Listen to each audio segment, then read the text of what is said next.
नमस्कार. मी महानगरपालिका आयुक्त डॉक्टर राजेंद्र भारुड. आपल्याला माहिती आहे की कोल्हापूर शहरातच नाही तर पूर्ण राज्यामध्ये आता एल निनोच्या प्रभावामुळे पाणी टंचाईची समस्या जाणवत आहे.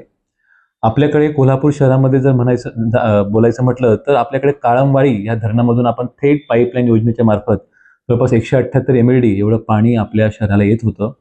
परंतु त्याने आता तळ गाठल्यामुळे त्याला धरणाचं तळ गाठल्यामुळे आपण शिंगणापूर, बालिंगा आणि नागदेववाडी ह्या 3 पंपिंग स्टेशनमधून पंचगंगा आणि भोगावती या नदीमधून आता पाणी उपसा करायचं आपलं नियोजन आहे. सर्वप्रथम शहरामध्ये हा पाणी टंचाईचा जो विषय आहे तो ह्यामुळे झाला की ह्यावर्षी मान्सून एल निनोच्या प्रभावामुळे लांबलेला आहे आणि मान्सून लांबल्यामुळे शासनाचेही निर्देश आहेत की तुम्ही 1 दिवसाआड पाणी पुरवठा योजना सुरू करा.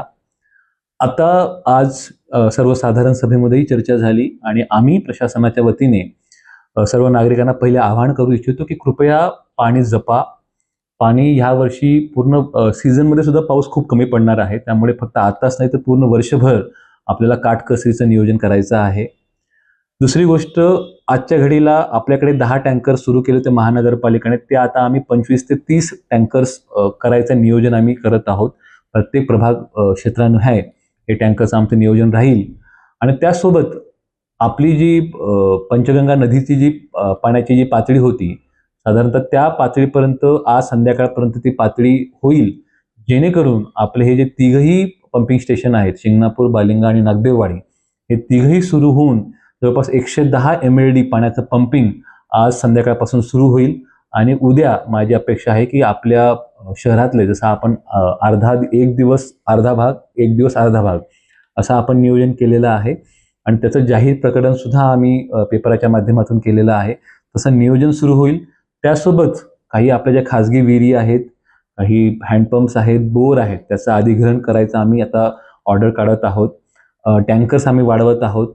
तर मला पहिले नागरिकांना आवाहन करायचं आहे की ही सिच्युएशन थोडीशी अनएक्सपेक्टेड आणि सरप्रायझिंग सिच्युएशन झाल्यामुळे पूर्ण शहरामध्ये आपल्याला तसं पॅनिकचं वातावरण झालंय. कृपया कोणी पॅनिक होऊ नका. हा एक भाग.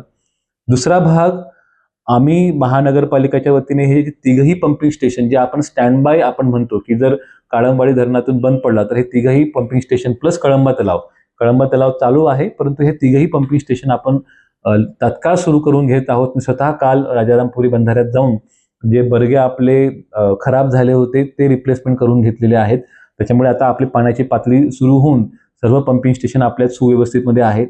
आताच मी फोन केला होता तिथल्या स्थानिक अभियंत्याला. आताही एअर पकडता आहे. परंतु संध्याकाळी 6 वाजेपर्यंत सफिशियंट पाण्याची लेवल होईल आणि आपला पाणी पुरवठा सुरळीत अशी अपेक्षा आहे.